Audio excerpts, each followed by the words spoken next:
아침 식탁 위에 놓인 건 김이 모락모락 나는 미역국이 아니라 한 장의 A4 용지였다. 그리고 그 위엔 내가 평생 모른 척하며 살아온 진실이 손바닥만 한 잉크로 적혀 있었다. 이혼 신청서. 나는 올해 69. 이름은 장은호. 대한민국 남자라면 흔히 그렇듯 감정보단 책임을 앞세우며 살아왔다고 믿었다. 그런데 내 아내 윤미정은 어느 날 아무 말 없이 가방 하나만 들고 떠났다. 남긴 건 2줄. 나는 이제 당신의 그림자에서 벗어나고 싶습니다. 그 문장을 읽는 순간 내 심장은 이상하게도 분노보다 공허에 먼저 무너졌다. 평생을 함께 살았는데 그림자라니. 나는 그렇게 중얼거리며 차갑게 식어 있는 미역국을 한 숟가락 뜨지도 못했다. 하지만 그날 밤 내 머릿속에 오래전 잊어버렸다고 생각한 장면이 떠올랐다. 20살 때 만난 미정. 그녀는 계단을 오르다 넘어져 발목을 잡고 울고 있었고 나는 주머니에 있던 붕대 하나로 묶어주던 그 풋내기 군인이었다. 숨이 차도록 순수했던 시절. 그때만큼은 우리가 서로에게 그림자가 아니라 빛이었다. 하지만 세월은 사람을 곧잘 변하게 한다. 나는 회사를 위해 살았고 그녀는 가정을 지켰다. 나는 출근하고 퇴근하는 일상은 당연하다고 생각했고 그녀의 고독은 당연하지 않은데도 당연하다고 흘려보냈다. 그리고 지금 와서 생각해보면 그녀는 오랫동안 신호를 보내고 있었던 것 같다. 눈 밑의 깊은 그늘, 말끝마다 스치는 체념 같은 한숨. 얘가 TV를 보며 웃을 때 무언가 말하려다가 삼켜버리던 표정. 나는 몰랐다. 아니, 알고 있었지만 보기 싫어서 외면했는지도 모른다. 사람이 가장 잔인해지는 순간은 진실을 마주할 용기가 없을 때다. 그날 밤 아내의 빈 옷장 앞에 서 있는 동안 나는 처음으로 깨달았다. 우린 이혼을 맞이한 게 아니라 오랫동안 서로를 잃어가던 시간을 이제야 받아든 것뿐이라는 걸. 그렇게 내 황혼의 계절은 한 장의 서류로 무너지는 듯 보였지만 사실은 오랫동안 균열이 가 있던 무언가가 조용히 무너져 내린 것이었다. 하지만 그때 나는 몰랐다. 아내가 떠난 이유가 이혼 서류의 문장보다 훨씬 더 깊고 가혹하고 그리고 가슴 미어지도록 따뜻한 비밀을 품고 있었다는 것을.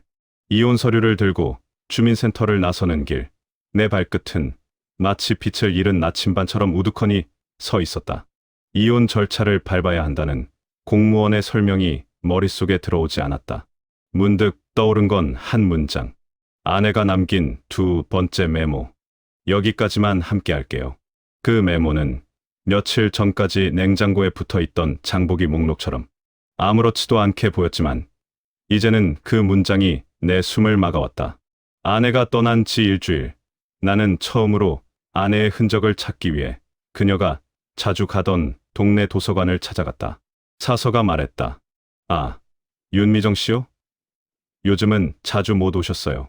아마 몸 상태 때문이겠죠. 몸 상태? 사서의 말은 아무렇지 않게 들렸지만 내 심장을 먹게 했다. 아내는 내게 단 한 번도 아프다는 말을 하지 않았다. 감기만 걸려도 짜증부터 내던 사람인데 몸 상태 때문에 도서관에 못 올 정도였다고? 집에 돌아오는 발걸음은 더 무거웠고 문득 아내의 수첩이 떠올랐다. 서랍 깊숙이 숨겨두던 작은 남색 수첩. 나는 서랍을 몽땅 꺼내 바닥에 쏟아냈다. 그 속엔 낡은 영수증, 말라버린 꽃집, 그리고 오래된 사진들이 뒤섞여 있었다. 그리고 그 아래에서 수첩 한 권이 조용히 나를 기다리고 있었다. 첫 장을 펼치자 아내의 다정한 글씨체로 이렇게 적혀 있었다. 오늘은 당신 얼굴을 보며 참 많은 생각을 했다. 다음 장. 당신이 내게 미안하다고 말하진 않겠지. 하지만 이제는 나도 나를 위해 살아보고 싶다. 그 다음 장.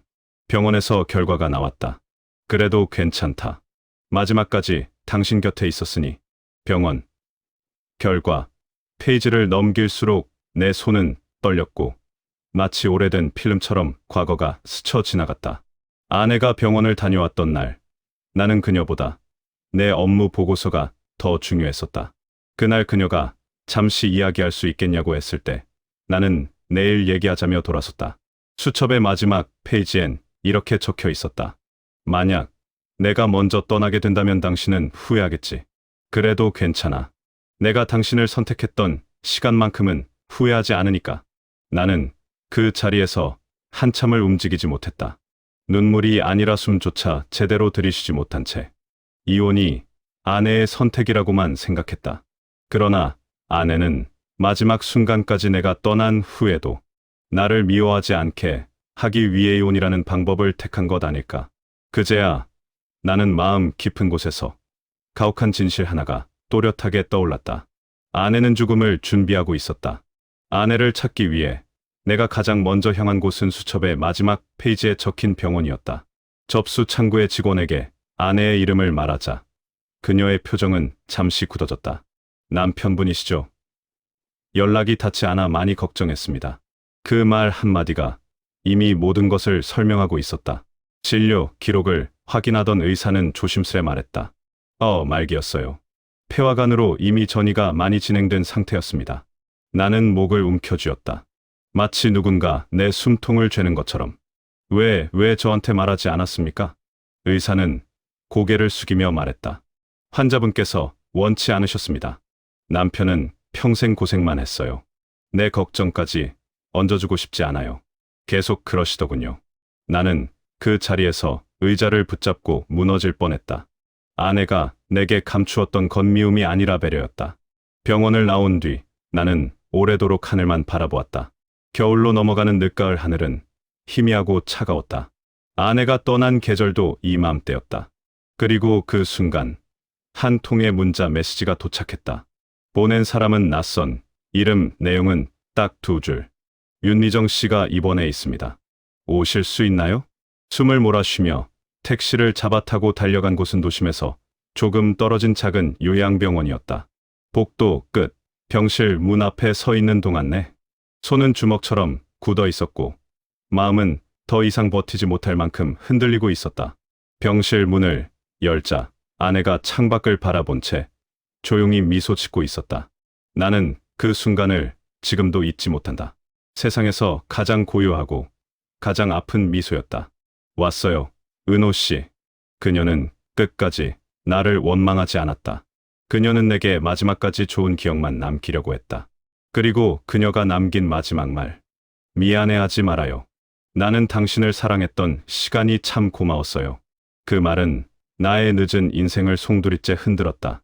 후회와 죄책감, 그 위에 겹겹이 쌓인 사랑. 그녀가 떠나던 날 그녀의 손은 참 가벼웠다. 이 세상 모든 짐을 내려놓은 사람처럼. 나는 그날 처음으로 깨달았다. 이혼은 끝이 아니었다. 우리가 마지막으로 다시 만나는 과정이었다. 아내를 떠나보낸 지 한 달이 지나던 날 숨이 막히는 것 같은 집 안을 정리해보자고 마음먹었다. 하지만 막상 걸레를 들고 방 안에 들어서자 손이 떨어지지 않았다. 옷장 문을 열면 그녀의 체온이 그대로 남아있는 듯했고 침대, 모서리를 바라보면 아침에 일어날 때마다 늘 내 쪽보다 먼저 정리해놓던 모습이 떠올랐다. 쓸쓸한 마음으로 그녀의 화장대를 정리하던 중 작은 상자 하나가 눈에 들어왔다. 분홍빛 포장지로 곱게 쌓인 상자. 손바닥만 한 리본이 달린 그것은 마치 누군가에게 전해지지 못한 선물처럼 보였다. 상자를 열자 한 장의 메모와 함께 작은 화분이 들어 있었다. 꽃은 만개해 있지 않았지만 연한 초록 잎사귀가 힘겹게 고개를 내밀고 있었다. 메모엔 이렇게 적혀 있었다. 이 꽃이 피는 날, 나를 한 번만 더 생각해줘요. 그리고 은호 씨, 자신을 너무 미워하지 말아요. 당신이 모르는 당신의 다정함이 내겐 참 큰 힘이었으니까. 나는 거기서 완전히 무너졌다. 아내는 내게 단 한 번도 내가 다정하다고 말한 적이 없었다. 내가 기억하는 나는 늘 바쁘고 무뚝뚝한 사람일 뿐이었다. 그런데 아내의 눈에는 평범한 나의 행동들이 그녀를 지탱하게 하는 어떤 것들이었던 걸까? 나는 그 화분을 창가에 놓았다. 아내가 마지막으로 남긴 생명의 흔적, 그리고 그 꽃을 보며 매일 아침 커피를 마셨다. 커피가 식어도 나는 한동안 떠날 수 없었다. 침묵 속에서 듣게 되는 건 아내가 떠난 자리가 아니라 아내가 남긴 것들이었다. 그녀는 이혼 서류로 나를 밀어낸 게 아니라 내가 자신을 가엾게 여길까봐, 내가 끝까지 지키려 들까, 봐 내 삶이 뜯어질까, 밤마지막까지 나를 보호한 것이었다. 그걸 이제야 깨닫는 내 자신이 어찌나 어리석고 미련스러웠는지. 하지만 그날 그 꽃을 보며 나는 결심했다. 아내가 사랑했던 나의 작은 다정함을 이제라도 세상과 나 자신에게 돌려주자. 그게 아내와의 마지막 약속을 지키는 길이라고. 며칠 뒤였다. 우편함을 열어보니 갈색 봉투 하나가 단정하게 놓여 있었다. 보낸 사람은 없었지만 봉투의 맨 끝에 흘려 쓴 글씨 하나가 보였다. 미정. 그 이름을 보는 순간 손끝이 떨렸다. 봉투를 열고 편지를 꺼내자 아내의 글씨체가 고요하게 나를 바라보았다. 은호 씨에게. 당신이 이 편지를 언제 읽게 될지 모르겠어요. 어쩌면 이미 많은 눈물이 지나간 뒤일 수도 있겠죠. 그래도 제 마지막 인사는 꼭 전하고 싶었습니다. 저는 당신과의 삶이 힘들지 않았어요. 단지 제가 조금 먼저 지쳐버렸던 것뿐이에요. 내가 이혼을 선택한 건 당신이 내 마지막 모습을 짊어지고 살지 않게 하려는 마음이었어요. 당신이 가진 삶의 무게의 낫까지 얹고 싶지 않았거든요. 미안해요. 그럼에도 불구하고 끝까지 솔직해질 용기는 없었어요. 하지만 한 가지는 꼭 알아줬으면 해요. 당신은 생각보다 훨씬 좋은 사람이에요. 당신이 내게 주지 못한 것이 아니라 이미 충분히 주고 있었던 것들을 내가 너무 늦게 깨달았던 거예요. 부디 이 편지를 읽고 나면 저를 원망하지 않기를 바랍니다. 내가 떠났다고 해서 당신의 계절까지 멈춰버리진 않았으면 해요. 당신의 남은 날들이 빛나는 봄이 되기를 진심으로 바랄게요. 미정, 씀. 편지를 내려놓는 순간 나는 참 오래도록 숨을 쉴 수 없었다. 그녀의 글씨체가, 말투가, 온기가 그 종이에 담겨 있어 손끝이 아릴 정도였다. 그녀는 떠나는 순간까지도 내 삶을 걱정했다. 자기를 지우기 위해서가 아니라 나를 살리기 위해서였다. 바보 같은 나는 그녀가 외면했다고 생각했지만 사실 그녀는 마지막 순간까지 나를 품고 있었다. 그렇게 나는 아내가 떠난 뒤에야 아내가 내게 얼마나 깊이 스며들어 있었는지 서서히. 그러나 분명하게 깨닫게 되었다. 아내를 떠나보낸 지 1년. 겨울 끝자락에 그녀가 남긴 작은 화분에서 마침내 꽃 한 송이가 피어올랐다. 그 순간 나는 아내의 손끝이 다시 내 곁에 스치는 듯한 기분을 느꼈다. 그녀가 남긴 마지막 인사처럼 부드럽고 따뜻하고 조용하게. 나는 매일 그 꽃을 보며 하루를 시작했다. 아무 의미 없이 살아가던 예전의 나와 달리 이제는 누군가에게 작은 미소 하나라도 건네려고 노력했다. 버스 기사에게 인사하고 동네 아이가 울면 손수건을 내어주고 혼자 걷는 노인을 보면 잠시 걸음을 맞춰주었다. 그건 누구도 알아주지 않아도 상관없는 일. 하지만 아내가 사랑했던 내 안의 작은 다정함을 다시 꺼내 쓰는 일.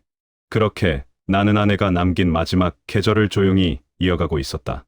어느 날 창문을 닫으려다 문득 하늘을 올려다보았다. 그 하늘 위로 아내가 늘 좋아하던 코스모스가 흔들리는 것 같았다. 아마 내 착각일 것이다. 그래도 그 착각이 고마웠다. 나는 조용히 중얼거렸다. 미정아, 잘 지내고 있지? 사람은 떠나도 사랑은 계절처럼 반드시 돌아온다. 어떤 모습으로든 어떤 온기든. 그리고 나는 이제 안다. 이혼이 우리의 끝이 아니었다. 그건 그녀가 내게 건넨 마지막 선물, 당신의 남은 계절을 살아가라는 조용한 기도였다. 그 기도 덕분에 나는 지금도 아주 천천히, 그러나 확실히 나의 기억 속 사랑했던, 그리고 지금도 사랑하는 아내와 함께 따뜻하고 향기로운 봄을 향해 걸어가고 있다.